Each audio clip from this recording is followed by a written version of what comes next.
శివుడు గొప్ప విష్ణువు గొప్ప అని మనం వింటూ ఉంటాం.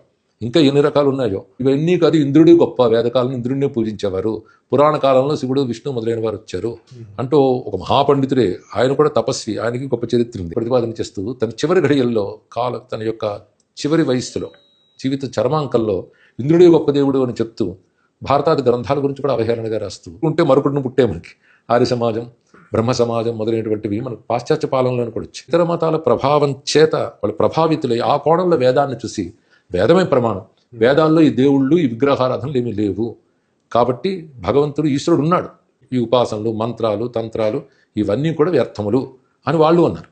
అంచుమించు అదే భావాలతో బ్రహ్మ సమాజం కూడా వచ్చింది. ఇంకా రకరకాల మార్గాలు ఉన్నాయండి. యోగం చాలా గొప్పది, ఈ పూజలు పునస్కారాలు ఉపాసనలు ఏవి కావు, యోగాభ్యాసంతో మన లోపల ఉన్న ప్రాణశక్తిని జాగృతపరచాలి, అది చేస్తూ ముక్తి పొందుతూ ఉంటారు. ఇవేవి ఒప్పుకోరు, అక్కడ శైవం వైష్ణవం గోలేదు, అంత వాళ్ళ బాధ. ఇంకొకరు ఉన్నారు, మరొక వాళ్ళు ఏంటంటే ఇవేవి కాదు, నిర్గుణమైన పరమాత్మకుడు ఉన్నాడు, అతడే నేను కనుక అహం బ్రహ్మాస్మి అనుకుంటుండండి, ఇవన్నీ చాలా అల్పములు క్షుద్రములు అని చెప్పే ఒక సిద్ధాంతం ఉంది. కానీ ఇలా చూస్తుంటే మనకు అయోమయం ఏర్పడుతుంది. విడిగా చూస్తే వాటిలోనే మంచి మాటలు ఉన్నాయి, గొప్ప మాటలు ఉన్నాయి, ఎందుకంటే అన్ని ఇందులోంచి తీసుకున్నవి కదా, ముక్క తీసుకున్నారు, మిగిలిన వాటిని కాదన్నారు.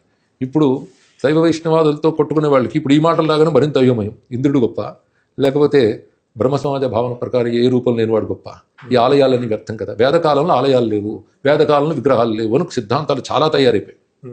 కనుక ఇవి తర్వాత వచ్చి కల్పించబడ్డవి కనుక విగ్రహాలు ఆలయాలు మనకంత పూజ్యములు కావాలని భావం ఆనాటి యువతరం మీద పడింది. దానితో ఇప్పుడు విగ్రహాలు వేదానికి చెందినవా, ఇప్పుడు మరొక మతం వచ్చింది. ఇంతవరకు ఇతిహాస పురాణాలు అన్నారు కదా, ఆగమాలను మరొకటున్నాయి. ఆ ఆగమాల ప్రకారంగానే శైవ వైష్ణవాదులు విభాగాలు ఏర్పడ్డాయి. శైవాగమాలు, వైష్ణవాగమాలు ఇత్యాదులన్నీ వచ్చాయి. అందులో విగ్రహాలు రూపకల్పన ఉంది.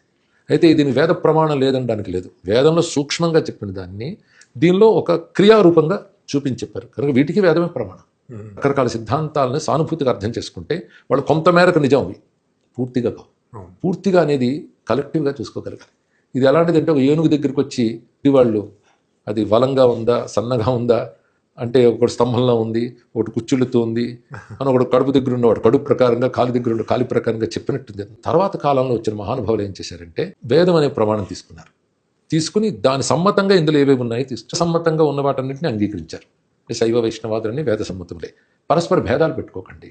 మీరు ఉపాసించినప్పుడు వారు ఉపాసించినప్పుడు ఒకటే పరమాత్మను ఉపాసిస్తున్నారు అని తెలుసుకోండి, అది స్పష్టం చేశారు. ఇలా భిన్న భిన్న ధోరణులు ఉన్నట్టు కలిపిన పెద్దవాళ్ళు చాలా మంది ఉన్నారు. వాళ్ళ గ్రంథాలు కూడా ప్రామాణికంగా మనకి దొరుకుతున్నాయి. ఎందరో పెద్దవాళ్ళు మీరు గమనించి చూస్తే ఆదిశంకరులు మన అద్వైత మత ప్రతిష్టాపకుడు అని వెంటనే అనేస్తాం, కానీ ఆదిశంకరులు చేసింది ఈ సమన్వయం, ఈ సామరస్యం. వేదాన్ని కొలబద్దగా తీసుకుని వేదాంత జ్ఞానాన్ని కట్టుకొయ్యగా తీసుకుని ఈ విడివిడిగా ఉన్న వాటన్నింటినీ దానితో ముడిపెట్టాడు మహానుభావుడు. అప్పుడు మళ్ళీ సనాతన ధర్మం స్వరూపాన్ని తీసుకున్నది. ఆ తర్వాత కూడా ఇందాక చెప్పిన ఆర్య సమాజాదులు వచ్చినప్పటికీ కూడా రామకృష్ణ పరమహంస, స్వామి వివేకానంద వారు వచ్చిన తర్వాత వారి యొక్క భావజాలం ప్రభావంతో మళ్ళీ ఒక సమీక్షమైనటువంటి పరిస్థితి ఏర్పడింది. చరిత్ర చూసినప్పుడు మనకు అంతా తెలుస్తుంది ఇక్కడ. అందుకే భిన్న భిన్నములుగా శైవ వైష్ణవాలు వర్ధిల్లే, ఎలా వర్ధిల్లినా మన సనాతన ధర్మం వర్ధిల్లింది అని తెలుసుకోవాలి. కనుక నాకేమనిపిస్తుందంటే ఇవన్నీ శాఖల వంటివి, సనాతన ధర్మం చెట్టు వంటిది, ఒక చెట్టుకున్న కొమ్మల వంటివి, ఇవన్నీ కూడా తెలుసుకోవాలి.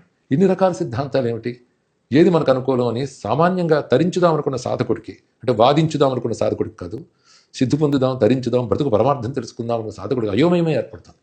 అప్పుడు ఏం చేసుకోవాలంటే వీటన్నిటిలో ఏకసూత్రంలో ఏముందో గమనించుకోవాలి. ఆ ఏకసూత్రంలో గమనించుకుంటే వీటి పట్ల వైరుధ్యములు లేవు అనే మాట. కానీ విరుద్ధముగా కనబడుతున్నప్పటికీ వైరుధ్యములు లేవు, ఏకత్వాన్ని ప్రతిపాదిస్తోందన్న మాటే అత్యంత ఉత్కృష్టమైన మాట. అది చెప్పే మన యొక్క సిద్ధాంతం గొప్పతనాన్ని వివేకానంద లాంటి వాళ్ళు ప్రపంచానికి అందించగలిగారు. కనుక మనం సమన్వయ ధోరణితో వైరుధ్యాన్ని సమన్వయించగలగాలి.